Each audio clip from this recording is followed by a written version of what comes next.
Bonjour à tous, c'est Sergueï, producteur de micro-pousses à travers l'entreprise Chloé de Gaïa. Je vais vous montrer dans cette vidéo comment faire germer des graines pour faire des micro-pousses à la maison. Donc la méthode la plus simple consiste juste à les mettre en germoire, incliné, et vous les rincez tous les matins.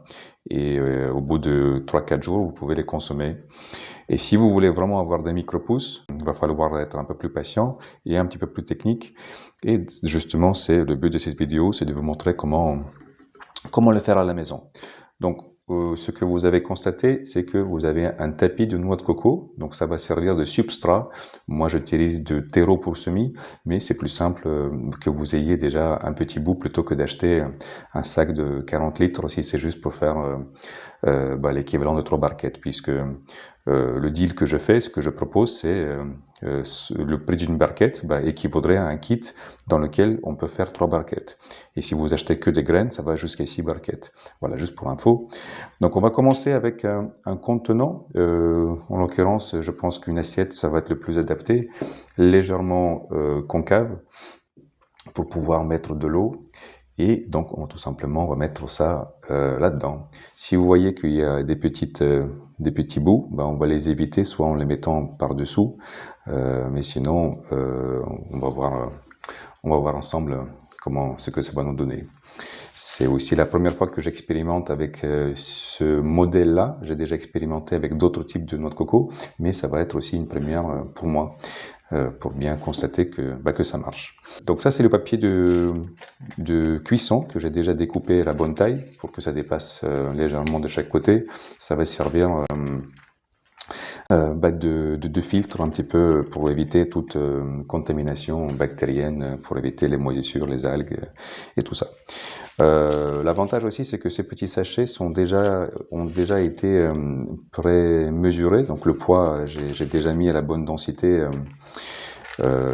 pour cette surface donnée. Il faut savoir que plus il y a de l'espace pour chaque graine, plus elle va donner de micro-pousses. Donc en soi, la récolte va être minime, moins importante, mais on va gagner plus de micro-pousses par rapport à une graine donnée. Et vice versa, à contrario, s'ils sont plus serrés, on va avoir une récolte plus importante, mais potentiellement on aurait pu avoir plus si on laissait de l'espace. Allez, assez parlé, on commence. Donc j'ouvre le petit sachet. Hop. Et j'essaye de semer de manière uniforme sur toute la surface de mon tapis de noix de coco. Faites très attention, ça va faire comme des petites billes, ça peut sautiller un peu partout. Et puisque la surface est très rugueuse, on va avoir du mal à les déplacer à la main par la suite, chose qu'on peut faire facilement avec du terreau. Mais bon, c'est un peu plus salissant le terreau.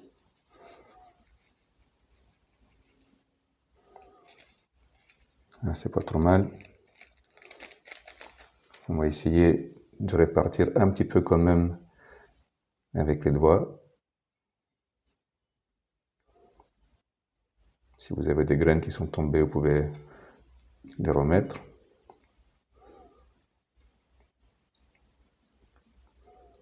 Voilà. On évite juste de faire des amas et éviter les petits trous. Après, la graine, elle va elle-même trouver la tige, elle va faire en sorte qu'elle va s'incliner si elle a besoin de gagner plus en lumière. Et voilà. Et maintenant, ce que j'ai à faire, c'est d'arroser avec de l'eau. Si vous voulez, vous pouvez filtrer l'eau du robinet. Moi, ce que je fais, je laisse l'eau la nuit avant pour éviter que le chlore s'évapore pendant la nuit. Voilà. Donc ça, c'est du Mizuna rouge, pour rappel. Et on va mettre le petit papier de cuisson par-dessus, peu importe le sens. Et on va mettre une autre assiette par-dessus. idéalement une assiette identique, comme ça va couvrir la même surface. Et maintenant il faut mettre un poids, donc vous pouvez mettre un bouquin, je sais pas, quelque chose de lourd. Moi j'ai trouvé dans cette expérience-là que je mettrais des arrêts de porte, des cales de porte tout simplement, hop, c'est suffisamment large et suffisamment lourd aussi. Mais regardez ce que vous avez chez vous, ça peut être des petites haltères de musculation ou des bouquins. Je pense qu'un bouquin, ça va bien répartir uniformément, appuyer sur chaque coin, et comme ça, le centre va être bien appuyé dessus. C'est très important pour que la graine elle puisse germer. Il faut qu'elle se dise qu'elle est dans la terre, c'est voilà ce qu'on simule, et pas sur le terreau. Juste pour rappel, moi j'utilise des petits blocs en ciment que j'ai moulés en fonction de ma barquette, et c'est pour ça vous évite aussi d'acheter du béton et de vous fracasser à faire tout ça, quoi. Donc on fait en plus simple. Et maintenant, tout simplement, je vais répéter le même processus pour du radis et la moutarde.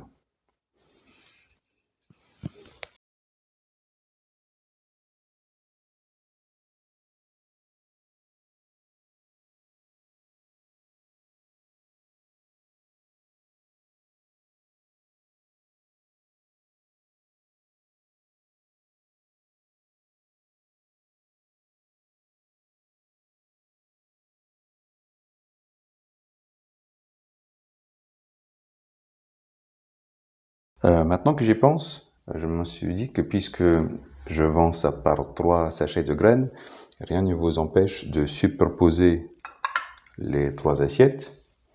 Hop. Comme ça, au lieu de chercher 3 bouquins ou 3 poids, vous mettez tout ça ou un seul. Hop. Et normalement, ça devrait être suffisant. Et on laisse ça comme ça pendant 2 nuits, donc 3 jours. Au 3e jour, on va enlever le poids et les assiettes. Et tous les matins, ce qu'on va faire, on va juste enlever ça, vaporiser un petit peu pour favoriser la germination. Et sinon, gardez ça à une température ambiante. Donc ne laissez pas ça à l'extérieur ou sur une terrasse. Il faut que la température soit idéalement entre 18 et 28 degrés.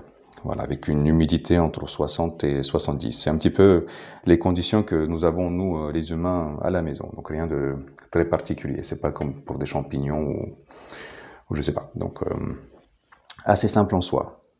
Voilà. On se retrouve dans quelques jours, dès qu'il y aura un petit changement notable à noter. À bientôt. Eh bien, bonjour à nouveau. Nous sommes le 2e jour, donc on les a semés hier matin, un petit peu avant 11 heures. Là, il est 17 heures, donc ça fait 12 plus 6, 18 heures. Donc ça fait 18 heures qu'ils ont été sous poids. On enlève et on regarde un petit peu à quoi ça ressemble. Hop. Ok, ça reste collé ici, pas trop mal. Donc là, nous avons, alors je sais plus ce que c'est, ça doit être de la moutarde ou du mizuna. Ça va pas mal germer. J'essaie de vous rapprocher au maximum pour que vous puissiez voir. C'est pas mal. Encore un jour et une nuit, et demain matin ou demain après-midi, on va déjà l'enlever. C'est pas trop mal là, si on regarde bien. La germination a lieu. C'est très bien. C'est très bien, c'est très bien. On garde comme ça. Hop. Ça doit être du mizuna, je pense, de tête.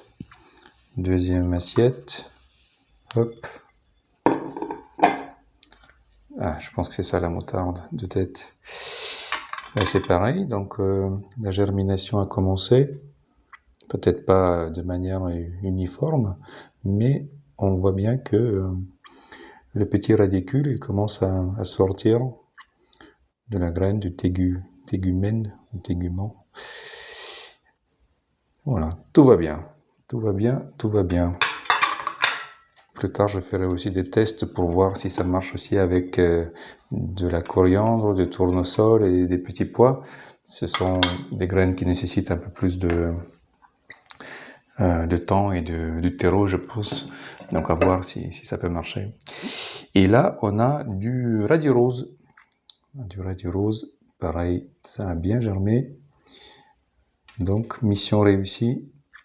C'est l'étape la plus difficile, c'est le début, quoi. C'est vraiment de ne pas trop les sécher, de ne pas les noyer. Alors qu'ici, on a bien réussi à les réveiller, à les activer. C'est très joli à voir. Hop, on dézoome. Voilà, très bien. Je remets tout ça et puis on se retrouve demain, demain après-midi, voir dans quel état c'est. Donc tout ce qu'on n'a pas fait, tout ce qu'on a à faire, c'est d'arroser un petit coup. Hop. Donc au début, quand ils sont pas encore sortis complètement, on arrose par-dessus. Voilà, on va faire ça quand même avec vous, pour que vous voyez. Hop. Donc, un jet tout doux. D'ailleurs, j'ai jamais compris pourquoi on dit vaporisateur, puisqu'il n'y avait pas de vapeur qui sort. Mais on dit bien vaporiser de l'eau. C'est pour ça qu'on dit aussi brumisateur. Voilà, c'est bizarre. Voilà, comme ça, on augmente bien l'humidité pour qu'il puisse sortir plus facilement de la graine et se métamorphoser en micro-pousses. Allez, à demain. Eh bien, nous y voilà au 3e jour. Si vous attendez un petit peu la pluie, c'est normal, il pleut dehors. C'est la Bretagne. Donc on va voir ce que nous avons. Au 3e jour, normalement, c'est là on va enlever le poids. Ok, ça c'est collé ici. Bon, par ma foi, les graines sont en bon état. On va zoomer un petit coup. Ouais, on voit déjà les cotylédons, les petites feuilles jaunes qui apparaissent. On voit bien le radicule. Donc je pense que c'est le moment d'enlever le poids pour qu'il puisse grandir du coup vers le haut. On va essayer de voir comment c'est de l'autre côté. Ouais, on voit quelques racines, quelques graines. Non, je pense que ce sont des graines qui étaient tombées de l'autre côté. Quand on les a semées, ils étaient tombés sur les côtés. En fait, comme ça. C'est pour ça qu'il y a des graines. Mais bon, ma foi, ça prend vie, ça prend racine. Excellent. Donc, ce qu'on va faire maintenant, j'ai pris une assiette un petit peu plus concave. Ça doit être une assiette à soupe. Et on va couvrir comme ça et voir ce que ça va donner le lendemain. On va laisser sans doute encore cet après-midi, une nuit et peut-être une demi-journée de demain, voire toute la journée et une nuit, on va voir. Alors, qu'est-ce qu'on a ici? Ça doit être de la moutarde jaune. Ok. Bon, bah, ça a bien pris aussi. Ça a bien pris, ça pousse bien. On va zoomer un petit coup. Voilà, on voit bien les cotylédons. C'est très joli. Et de l'autre côté, c'est pareil. Ah, là, on voit un petit peu mieux. Là, il y a déjà plus de racines.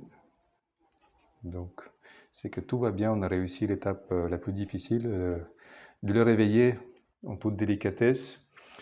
Et pareil, je vais couvrir avec un autre couvercle. Et nos fameux radis roses, à quoi ça ressemble? Hop. Ah ben, on voit bien que la tige déjà prend sa couleur un petit peu rosâtre. C'est un bon signe.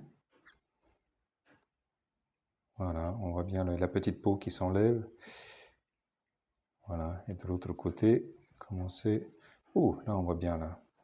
Ça a beaucoup de racines. Je pense que ça a plus de racines parce que c'est celle qui était par-dessous, d'où l'importance du poids.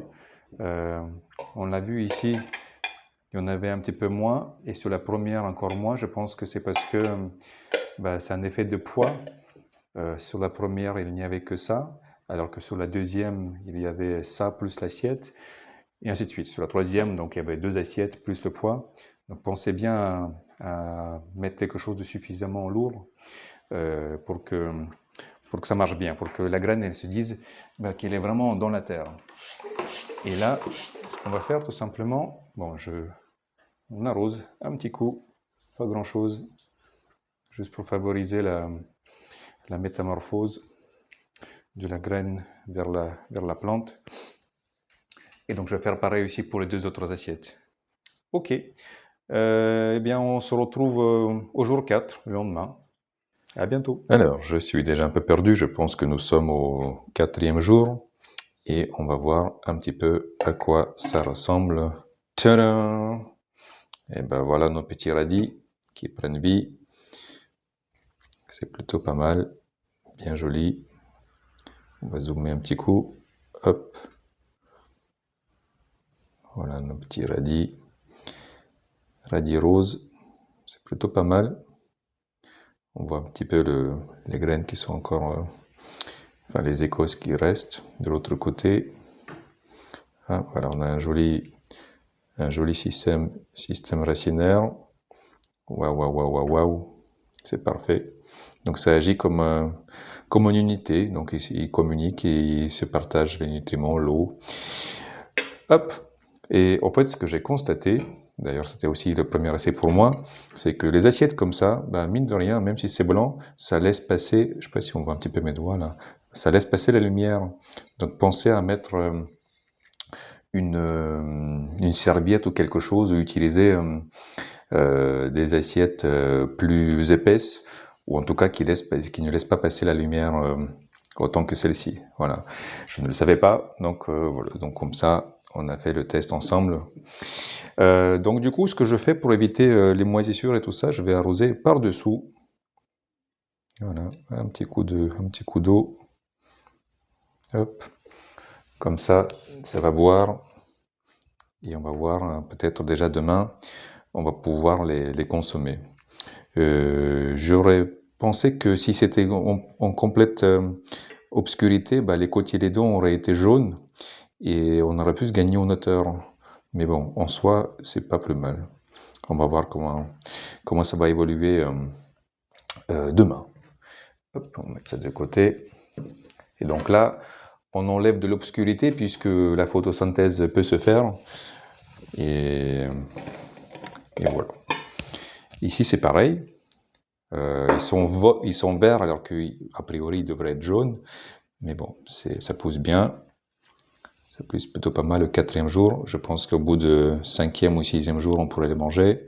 Là, on a aussi le système racinaire un petit peu moins développé, mais pas plus mal. On va faire un petit zoom pour voir un petit peu mieux. Hop. Voilà, on voit bien que c'est la moutarde puisque les tiges sont un petit peu poilues. Là, on le voit un petit peu là, des petits poils, des petits poils. Et ça, c'est pas des moisissures, c'est la racine qui fait ça pour absorber un maximum d'humidité. C'est tout à fait normal.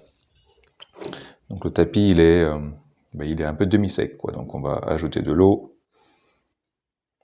Pareil, laisser boire. Hop. Juste un fond. Et puis on va laisser ça exposer à la lumière. Comme ça, on évite l'excès d'humidité. Et ça va permettre de faire la photosynthèse. Et ici, ça doit être du Mizunaru, je pense, de tête. Alors, on va regarder de l'autre côté. Pareil, on a un système racinaire développé, quoi. Pas non plus autant que pour le radis, mais il est là, ça prend racine. Et je ne sais pas si on voit bien. Si je zoome un petit peu. Voilà, là, ils sont un peu plus petits. Mais j'espère que dans quelques jours, ça va pousser plus. Est-ce que ça c'est un intrus, ça? Ah oui.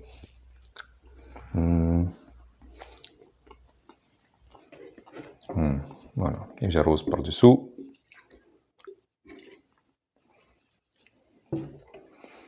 Voilà. Ok, bah je laisse ça maintenant tranquillement. Pas au soleil. Si je dis au soleil, je confonds toujours. Donc soit lumière indirecte, comme c'est le cas maintenant, ou alors des lampes LED si vous en avez, mais sinon plutôt lumière indirecte, quoi. Comme ça, c'est bien. Voilà, évitez juste le soleil direct. Allez, on se voit demain. Alors, bonjour à tous. Si mes calculs sont bons, on devrait être au 5e jour. Je pense que c'est le jour où on va pouvoir récolter nos petites micro-pousses. Ils ont bien poussé. C'est très joli. De jolies couleurs. De jolies racines. Ça, c'est du radis. Voilà. Et l'avantage, en le faisant sur un tapis plutôt que dans une barquette, c'est que la coupe est nette et facile à faire. Vous prenez soit des ciseaux, soit un couteau bien aiguisé et vous les décapitez. Et comme ça, on mettra ça dans l'assiette. Hop. Là, on va avoir, ça va être sans doute la moutarde jaune. De jolies couleurs, bien verdies. Voilà, donc la seule chose que j'ai constatée, c'est que même si vous avez des assiettes un petit peu comme moi, vérifiez bien qu'il soit bien opaque, quitte à mettre une serviette ou quelque chose par-dessus, pour que ça soit en toute obscurité, histoire d'éviter la photosynthèse prématurément. Là, je pense qu'on aurait pu gagner peut-être, je sais pas, peut-être, allez, 20% plus en hauteur, mais en soi, ils sont très belles. Et je sais pas si on va les voir. Je vais essayer de vous les montrer, parce que c'est pas mal. Ce qui fait que la moutarde est piquante, c'est parce que les tiges ont des petites piques. Ah là, on voit bien là. Là, on voit bien des petites poils tout au long des tiges. Et c'est ça qui va rendre la moutarde piquante. Hop, on revient sur le zoom. Et la dernière, Mizuna, je pense que celle-ci, c'est celle qui avait moins le poids. Donc pensez bien à mettre un bon poids, un bon bouquin bien lourd. Là, je pense qu'on aurait pu avoir le double en hauteur. En soi, les cotylédons, ils ont la même taille, mais c'est plutôt au niveau de la tige qu'on aurait pu gagner un petit peu plus. Mais je suis plutôt satisfait du résultat, sachant qu'il n'y a pas besoin de terreau pour semis, ce que j'utilise d'habitude. Ça permet un peu mieux de garder l'eau, parce que là, le substrat est inerte et il permet bien de faire la cultivation. La culture des micro-pousses et la germination, mais je préfère quand le terreau garde l'eau plus longtemps. Voilà, comme ça j'arrose que le matin. Et ici, on peut même vider l'eau qui n'a pas été absorbée par le tapis. Voilà. Et petit exemple de dégustation, je vous ai préparé quand même aussi un petit peu avec ce que j'avais dans la cuisine en salade. Donc là, exemple simple, je vais prendre mon petit Mizuna et je coupe.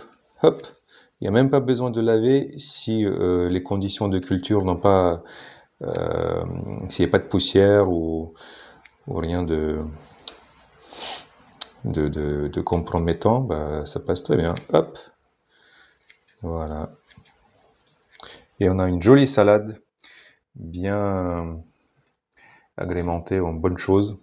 Mizuna, ça va donner un petit côté piquant poivré à vos plats. Un autre exemple. Là, hop, j'ai un bout de pain tout simplement. Le pain du marché, complet ou semi-complet. Et là, par exemple, pareil, j'ai mis de la moutarde, du beurre, un petit bout de tome, un peu de fromage. Et pareil, on va couper un petit peu de radis, ça va très bien. Et vous pouvez toujours manger une partie de la barquette et garder le reste pour le lendemain ou le surlendemain. Il n'y a pas de, ça va pas périr. Tant que les racines sont connectées, il fait sa photosynthèse, tout va bien. Et regardez comme c'est joli. On va faire un petit zoom, un petit côté plus artistique. Hop. Voilà notre petite fromage, du bon pain, du bon fromage, du bon beurre, du bon micro-pouce. Ça met bien l'eau à la bouche. Voilà. Si vous avez des questions, j'affiche mon numéro de téléphone et mon mail, comme ça vous allez pouvoir me contacter si besoin. N'hésitez pas aussi à laisser un commentaire, mettre un pouce bleu si vous êtes connecté, si vous avez une chaîne YouTube, ça fera toujours plaisir. Et bon appétit et à la prochaine. Ciao, ciao.